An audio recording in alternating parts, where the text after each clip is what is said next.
నేను ఈరోజు అడుగుతా ఉన్నాను, ధరణి విషయంలో లక్షల కోట్ల కుంభకోణం ఉన్నదని చెప్పాడు కదా.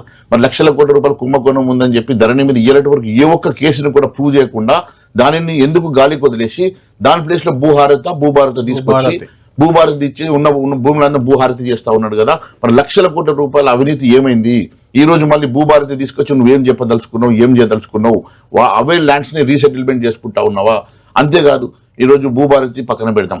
ఈ రోజు ఇదే రేవంత్ రెడ్డి గారు కాళేశ్వరం విషయంలో అనేక ఆరోపణలు చేశారు. ఇప్పుడు కాళేశ్వరం మీ చేతికే వచ్చింది, సిబిఐ చేతికి ఇచ్చారు, మరి కేంద్రం ఏం చేస్తుంది?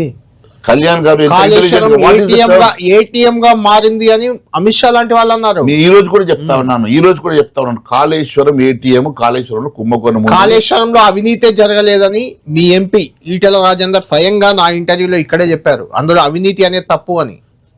కళ్యాణ్ గారు, నేను ఒక విషయం చెప్తా ఉన్నాను, కాళేశ్వరంలో అవినీతి జరిగిందని రేవంత్ రెడ్డి గారు ఆరోపణ చేశారు కదా. కాళేశ్వరంలో మరి ఘోష్ గారు కమిటీ వేశారు కదా. What is the terms of reference? Terms of reference లో ఎక్కడ కూడా 1,00,000 కోట్ల రూపాయల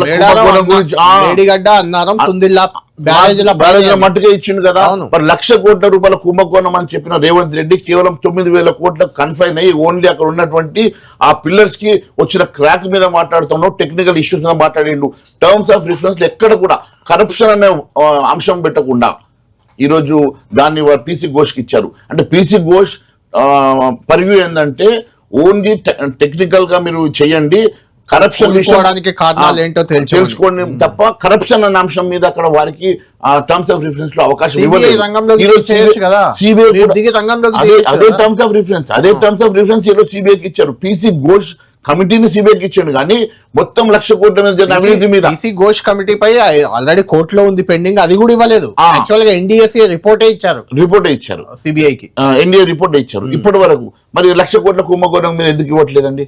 ఈ రోజు కేవలం ఆ బాల్ మా కోర్టు వేసామని ప్రజలకు చెప్పే ప్రయత్నం చేస్తా ఉన్నారు రేవంత్ రెడ్డి గారు చాలా తెలివిగా. ఈ రోజు 1,00,000 కోట్ల కుంభకోణం గురించి ఎక్కడ మాట్లాడాడు? ఈ రోజు ధరణి విషయం ఎక్కడ మాట్లాడాడు? ఈ రోజు ఈ కార్ రేసింగ్ అన్నాడు. ఫోన్ ట్యాపింగ్ ఎందుకు మాట్లాడతారండి? ఫోన్ ట్యాపింగ్ కేవలం ఈ రోజు ఊకే టైం పాస్ చేస్తా ఉన్నాడు కదా. మరి అదెందుకు ఇవ్వడండి? అదెందుకు సిబిఐకి ఇవ్వడండి? అదెందుకు దాని గురించి ఎందుకు మాట్లాడండి?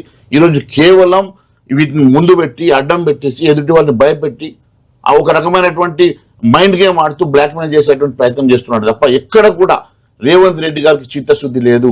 ఇవన్నీ గతంలో చేసిన ఆరోపణల మీద కానీ, గత ప్రభుత్వం చేసిన అవినీతి మీద కానీ, గత ప్రభుత్వం చేసినటువంటి అనేకమైనటువంటి అక్రమాల మీద ఇయ్యటి వరకు అయినా ఒక నిర్ధారణకు రావాలన్న ఉద్దేశం లేదు. బికాజ్ ఆయనకు తెలుసు ఏం జరిగిందో, ఆయన ఏ రకంగా దాన్ని సెటిల్ చేసుకుంటున్నాడు తప్ప ప్రజాక్షేత్రంలో ఈ జరిగినటువంటి అవినీతిని బయట పెట్టాలా, ఇది పబ్లిక్ డొమైన్లోకి తీసుకురావాలన్న ఆలోచన వారికి లేనే లేదు.